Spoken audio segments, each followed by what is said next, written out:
jūras dusmas. Vientuļas kalna galā slējas sena pils. Divi skatieni satiekas, pilni mīlestības un ilgošanās. Tristans un Izolde. Mīlas stāsts, kas pārspēj laiku, karaļus, solījumus un likteni. Aizliegtā mīla, stiprāka par pašu nāvi. Kaislība, kas sadedzina viņu dvēseles. Bet kas īsti slēpjas aiz šī stāsta? Ja Tristans un Izolde būtu kas vairāk nekā tikai leģenda, ja pastāvētu noslēpums, tumšs noslēpums, vēstījums, kas ceļo no šī stāsta līdz pat mums, esiet gatavi ienirt Tristana un Izoldes stāstā. Kopā atklāsim apslēptos pavadienus, analizēsim dažādās stāsta versijas un sapratīsim, kāpēc šī aizliegtā mīla joprojām valdzina mūsu iztēli.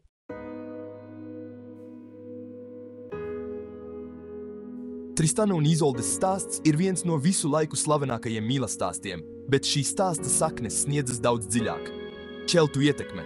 Tristana un Izoldes stāsts ir radies no senām ķeltu leģendām, kas tika nodotas no mutes mutē jau kopš 5. gadsimta. Bardi dziedāja par viņu aizliegto mīlestību, viņu traģisko likteni un maģiju, kas slēpās mežos. Franču versijas. Viduslaikos tādi autori kā Kreķens de Trojā pierakstīja šo stāstu bruņinieku romāna formā, un tam bija milzīga ietekme uz Eiropas literatūru. Līdzības ar Grieķiju, daži saskata paralēles ar Pirama un Tisbes vai Hēro un Leandra stāstu, kamēr citi to saista ar skandināvu mitoloģiju. Bet kas ir šī stāsta patiesā būtība?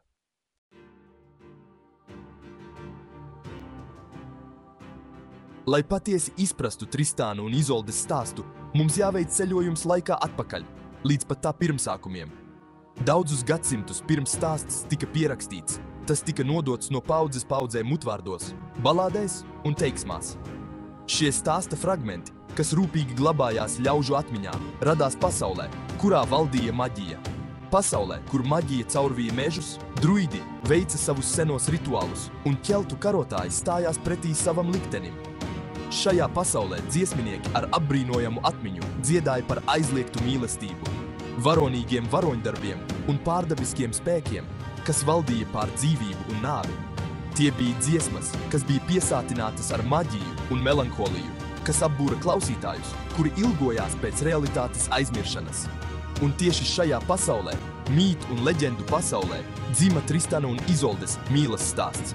Stāsts, kas ir bagāts ar seniem simboliem un arhaiskām nozīmēm.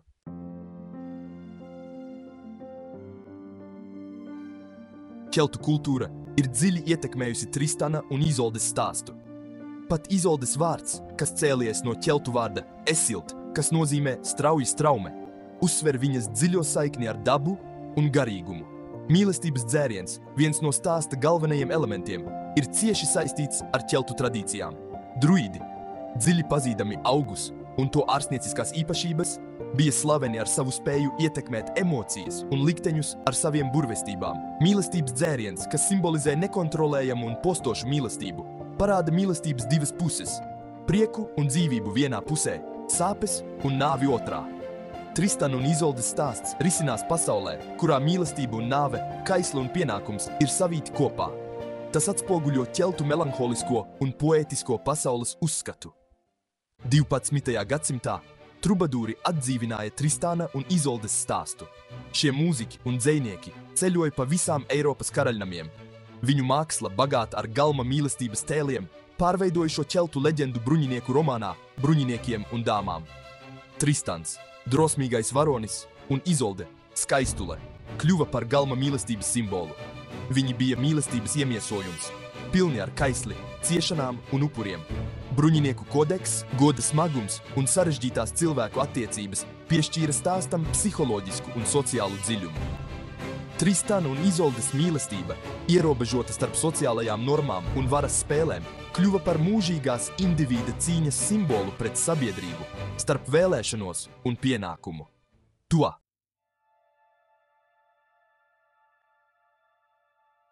Šis ir Tristans, jauns un drosmīgs bruņinieks. Viņa tēvocis, karalis Marks, sūta viņu bīstamā piedzīvojumā. Kāds ir viņa uzdevums? Doties uz Īriju un atvest skaisto princesi Izoldi, kas apsolīta karalim Markam par sievu, lai nodrošinātu mieru starp abām valstībām. Ceļojums ir pilns ar briesmām un pārbaudīs Tristana drosmi un spēku. Pa ceļam Tristanam nāksies stāties pretī spēcīgām vētrām un biedējošām jūras radībām. Šie izaicinājumi parāda, cik grūti ir ienirt nezināmajā. Ierodoties Īrijā, Tristans slēpj savu īsto identitāti, bet iekaro visus ar savu drosmi un spējām. Tristans nogalina briesmīgu pūķi, kas apdraudēja karaļvalsti. Uzvarot zvēru, viņš iegūst visu cieņu, ieskaitot princeses Izoldes. Tas viss notiek acu mirklī. Troņa zālē Tristans un Izolde satiekas pirmo reizi. Starp bruņinieku un princesi uzplaukst negaidīta mīlestība, sajūta, kas pārņem abus. Kornvolā drīz notiks kas tāds, kas mainīs mūsu varoņu likteni – mīlestības burvība. Šis dzēriens, kuru Izoldes uzticamajai kalmeitei Brangienai vajadzēja pieskatīt, bija paredzēts, lai uz visiem laikiem savienotu princesi un karali Marku. Bet liktenim bija citi plāni. Tristans un Izolde neapzinoties iedzer mīlestības dziru no viena kausa, un tā iedarbība ir tūlītēja un neatgriezeniska. Viņus pārņem spēcīga un neapturama mīlestība, saistot viņu sirdis dziļā un neatšķiramā saitē. Viņu mīlestība, ko saista burvība, kļūst stiprāka par visu citu prātu, uzticību, pat pašu nāvi. Tas, kas sākumā solīja laimi, pakāpeniski pārvērtīsies par indi, kas viņus no iekšpuses sēdīs, atstājot mīlniekus sāpju un noslēpumainības virpulī. Atgriežoties Kornvolas pilī, Tristanu un Izoldi bija ieslodzījusi neiespējama mīlestība. Viņi satikās, ļāvās kaislībai un atkal šķīrās, vienmēr balansējot starp sāpēm un mīlestības saldumu. Katra tikšanās nesa sevī ciešanu sēklu, katra atvadīšanās atvērtu brūci. Karalis Marks, apžilbināts no mīlestības pret Izoldi, sāka just aizdomēnu savā sirdī. Baumas izplatījās kā ugunsgrēks, sējot greizsirdību un rūgtumu. Tristans bija satriekts, cīnoties starp mīlestību un pienākumu pret savu karali. Bēgot no pasaules, Tristans un Izolde atrada patvērumu meža tumšajā klēpī, tālu no galma ziņkārīgo acīm. Tur paslēpušies no pasaules un tās likumiem, viņu mīlestība uzziedēja, bet laime bija īslaicīga. Liktenim, kā izrādījās, bija citi plāni. Tristans tika smagi ievainots kaujā un pasauca pie sevis Izoldi. Tikai Izolde, tikai viņas mīlestība spēja remdēt viņa ciešanas.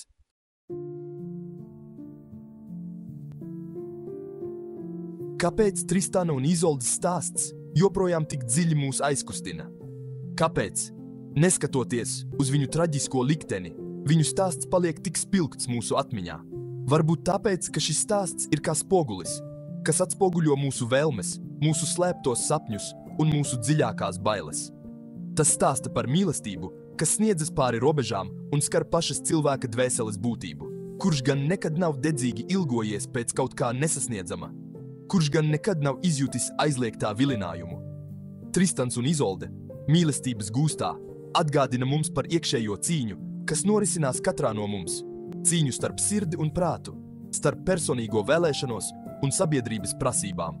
Mīlestība, reizē svēta un postoša, atgādina, ka pat visspēcīgākās jūtas nevienmēr spēj mainīt pasaules likumus. Viņu stāsts nav tikai sens stāsts, bet gan mūžīgs jautājums. Ko nozīmē patiesi mīlēt? Kādas ir mīlestības robežas, kādi ir tās draudi un kāds ir tās spēks salauzt jebkuru barjeru? Tristana un Izoldes mīlas stāsts no sākuma līdz beigām ir piesātināts ar likteni. No brīža, kad viņi satikās, liktenis sāka ar viņiem spēlēties, savijot viņu mīlestības pavedienus. Mīlas dzēriens, kas pastiprināja viņu kaisli, arī bija likteņa instruments. Nekontrolējama vara, kas saistīja Tristanu un Izoldi apreibinošā, bet bīstamā saitē. Tristana un Izoldes mēģinājumi izvairīties no sava likteņa, būt kopā, bija veltīgi likteņa tvērienā. Viņu mīlestība, neiespējama jau no paša sākuma, varēja dzīvot tikai ēnā, paslēpta no gaismas, aptverta skumjās. Tikai vienas beigas bija iespējamas viņu stāstam – nāve. Nāve, kas viņus atbrīvoja no sāpēm, jo viņu mīlestība bija tik patiesa un dziļa, ka tai nebija vietas šajā pasaulē.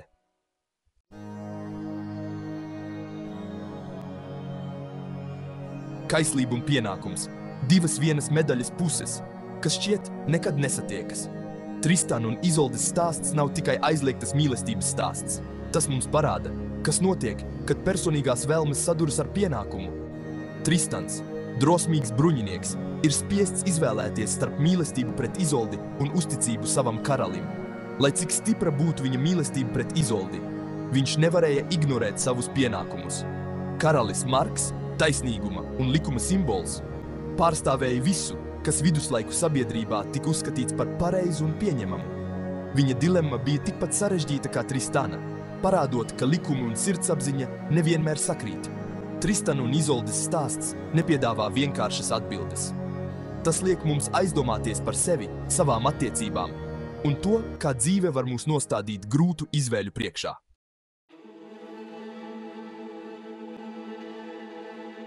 Šis stāsts, ar visu savu burvību, ir dzīvs vēl šodien. Tristana un Izoldes stāsts nebeidzās viduslaikos. Viņu mīlestības dziļums, galma mīlestības tēma un viņu traģiskais skaistums ir iedvesmojis māksliniekus gadsimtiem ilgi. 19. gadsimtā romantisms no jauna atklāja un bija dziļi ietekmēts no šī stāsta. Rihards Vāgners, diženais vācu operas komponists, sacerēja mūziku, kuras pamatā ir Tristana un Izoldes neiespējamā mīlestība, paceļot stāstu jaunā līmenī. Viņa meistardarbs, Tristans un Izolde, pirmo reizi izrādīts 1865. gadā, ir īsts muzikāls drāmas šedevrs. Vāgnera mūzika, reizē skaista un sāpīga, attaino mīlētāju kaisli, sāpes un likteni ar valdzinošu spēku. Šī opera ir romantisma repertuāra ikona, un tā ir palīdzējusi popularizēt stāstu visā pasaulē. Papildus operai, Tristana un Izoldes leģenda ir iedvesmojusi gleznotājus, tēlniekus, dzejniekus un rakstniekus. No Džona Viljama Waterhausa līdz Edvīnam Arlingtonam Robinsonam, no prerafaelītiem līdz simbolistam, mākslinieki ir reinterpretējuši un veidojuši šo mītu atbilstoši savam laikmetam un jutīgumam. Un, protams, 21. gadsimts nav izņēmums. Esam redzējuši daudzas šī stāsta ekranizācijas gan kinoteātros, gan televīzijā. Dažas ir uzticīgas oriģinālajam stāstam, citas ļauj vaļu fantāzijai. Dažas ir veiksmīgas, citas netik ļoti. Bet viena lieta ir skaidra – šis mīlestāsts turpina aizraut. Labs piemērs ir 2006. gada filma Tristan and Isolde. Režisors Kevins Reynolds, galvenajās lomās James Franco un Sofija Mailsa. Protams, filma nedaudz atšķiras no oriģinālā stāsta. Tomēr tā spēja parādīt mīlestības spēku un stāsta vērtīgo vēstījumu. Tristana un Izoldes stāsts ir atrodams ne tikai kino pasaulē, tas ir arī literatūrā, komiksos, videospēlēs, pat popmūzikā. Ir skaidrs, ka šim stāstam joprojām ir nozīme mūsdienās. Katra paudze atrod savu izpratni un saikni ar to neatkarīgi no mākslas formas. Šīs mūsdienu interpretācijas nemainīs pašu stāstu, bet palīdzēs tam saglabāties dzīvam. Stāsts joprojām ir daļa no mūsu kolektīvās atmiņas, un katra jaunā interpretācija piedāvā jaunu skatījumu. Kāpēc?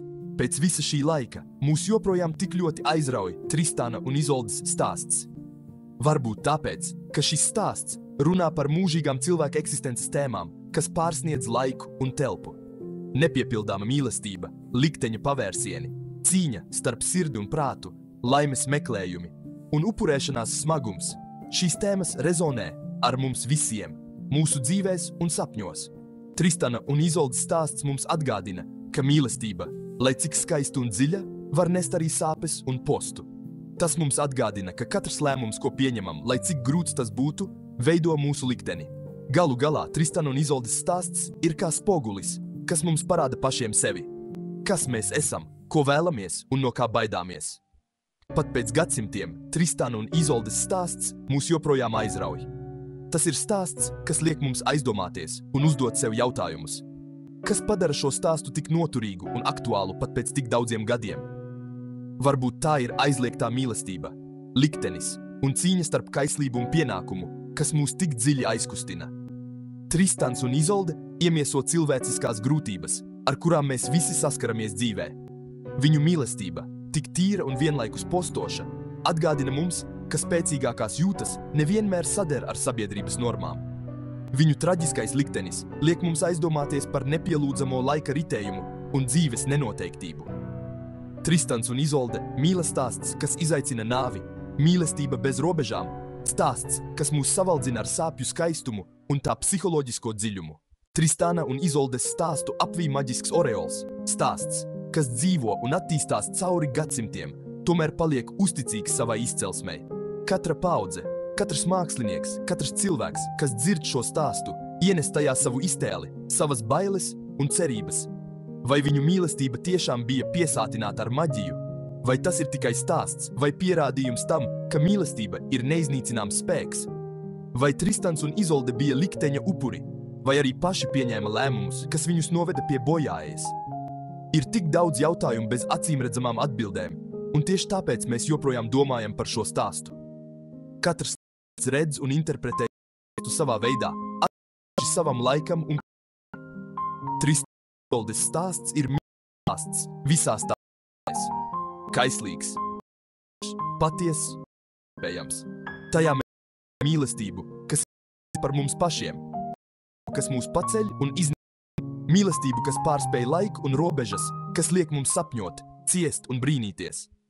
Nu tad, dārgie draugi, ceru, ka jums patika šis ceļojums Tristana un Izoldes pasaulē. Ja jums patika šis video, neaizmirstiet nospiest patīk, abonēt kanālu un dalīties ar video ar visiem, kam varētu patikt šīs senās leģendas skaistums un nozīme. Sekojiet līdzi, lai atklātu citas leģendas un mītus, kas veidojuši mūsu pasauli.